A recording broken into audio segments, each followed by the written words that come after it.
From what I saw, it's going to be pretty spectacular in this one. Now, lucky for Wolverine, he doesn't need a past and a future. He transcends all time, right? Never ages. The makeup artist was like, ooh, okay, we've got some work to do. Because he does, I mean, some people think that Wolverine never ages and never dies, but he will. It's just like just very slowly, you know what I mean? So 100 years to him is 10 years maybe, you know? So it is very convenient for me as the actor. Yeah, it will take a lot of sequels for you to be which well, and I mean, I could play, the same actor could play both time periods. You know, it's a time travel movie, so I'm in the future and in the past, where every other character is played by two different actors, you know?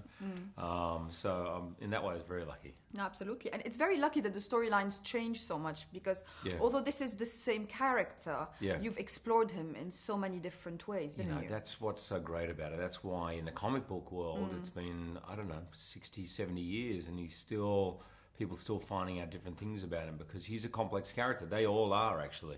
It's, I think, one of the real appeals of X-Men. And when it first came out in the 60s, how revolutionary it was to have superhuman beings who are actually very human and have human frailties, and their strength actually comes out of their kind of pain and trauma, really.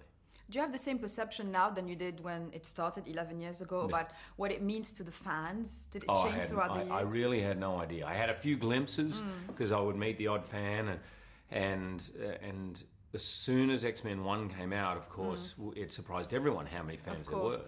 I mean, Comic-Con now, which is a massive event in America every year, massive. I think 500,000 people go. 14 years ago when we began, Comic-Con maybe had 50,000 people. So it was a relatively small, marginalized sort of group, these, you know, fans, and now it's becoming very mainstream. And all over the world. There's one in Dubai this week, actually. Yeah, I mean, really? And honestly, it still makes me laugh. I kind of love it, but every day of my life, someone going past in a car, like, yo, Wolverine! And it's sort of very funny to me, you know. No, absolutely. And you have managed the fact that people know you as Wolverine and as Hugh Jackman as well.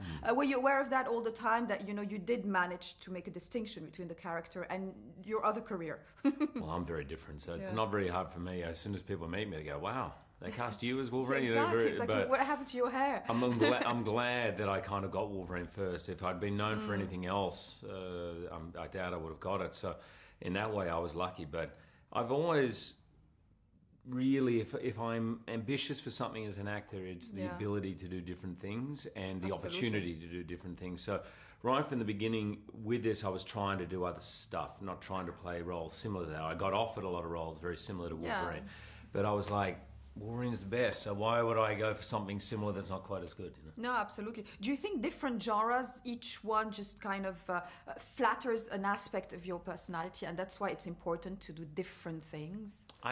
Well, that's interesting. I love learning in life. I'm one of those people, if I wasn't an actor, I'd be doing a course, a night school of this, or I love to learn different things. You learn stuff about yourself, you put yourselves in uncomfortable situations, and that's how you grow. So for me, the great thing about acting is every job you do, you have to learn something, a lot of things, and you have to learn quickly.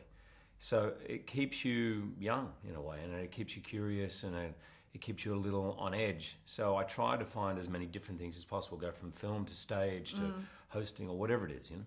Is there something magnetic about the stage that brings you back every time? Yeah, I love it. I mean, but I love, it took me a while to love film as much because it's a more technical process. You don't get as much of a run in the paddock, as they say. You know, I mean, the longest scene you'll ever do really is 2 minutes.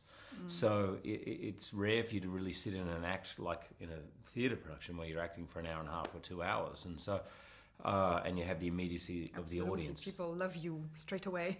Or not. Hey, but in your you case. do get that interaction.